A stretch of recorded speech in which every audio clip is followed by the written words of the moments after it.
Everyone wants to add value to their homes, especially if you're thinking of selling it sometime soon. And it can be tempting to give your home an expensive makeover. However, the truth is that some things actually add less value to your home than it will cost you to do it, making it a false economy. I often get asked if certain improvements will translate into the property being worth more, and if it is, how much? And whilst it's true that certain things will add a certain amount of value, sometimes the amount of value won't match the money you put in.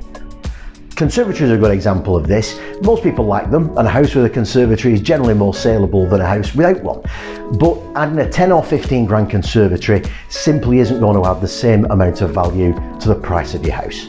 There are plenty of other things you can do in order to maximise value, so here's my top 5 items of things you want to avoid if you don't want to end up spending more than you're going to get back. At number 5, an extension. Extensions can of course be fantastic, and they can add a really unique spin on your home. However, you should only really consider building one if you're happy where you are and you're not planning on moving anytime soon. Take your average 3-bed semi for instance. To turn it into a 4-bed might take 30, 40, 50 grand to do. And if you tried to get that money back straight away, then you could find yourself competing with houses in a much higher price bracket, such as detached houses, or pricing yourself out of your area's natural price range. At number 4, a new fitted kitchen. A new modern fitted kitchen can really boost the appeal of your home and will certainly make it more saleable. I mean, who doesn't love a bright, shining new kitchen?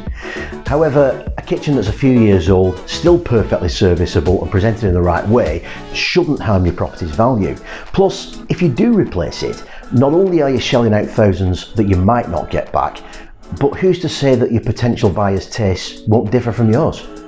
Number 3, new carpets. Again, this depends on whether your existing carpets are on the last legs or not, but in reality, your buyers are likely to give your home a small makeover soon after moving in. And the last thing you want to be doing is shelling out a couple of grand on new carpets just to see no uplift in value, and only for them to be ripped out when your buyer wants a different colour scheme. At number 2, garden landscaping. If you're planning on selling but need to give your garden a makeover, then my advice is do stick to the simple stuff. Some turf and a few flags is more than adequate. Again, gardens are very personal, even more so after the various lockdowns have made us pay more attention to them. And it can be tempting, of course, to go big on expensive paving, borders, artificial lawns, fixed seating, garden bars, barbecues and so forth. But again, if you're selling, this will all be dead money. Before I reveal the last item, here are a couple of honourable mentions. Stone cladding. Vera Duckworth loved hers, but in a famous scene, a Corrie estate agent told her that it lost her about 20% of the home's value. Not only does it look fake, but it's also a pain to remove. Block paving. It looks really nice, of course, but you won't get back the expense of doing it. Consider paving or gravel instead.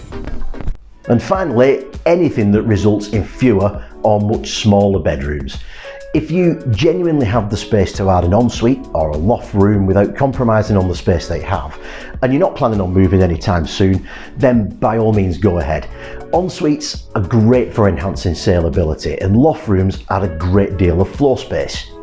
However, if this comes at the expense of your main bedroom being reduced in size to less than something acceptable, or even losing a bedroom altogether, then you face a double whammy here of spending money on your new addition that you won't get back and possibly losing value from your home due to the loss of real-world space.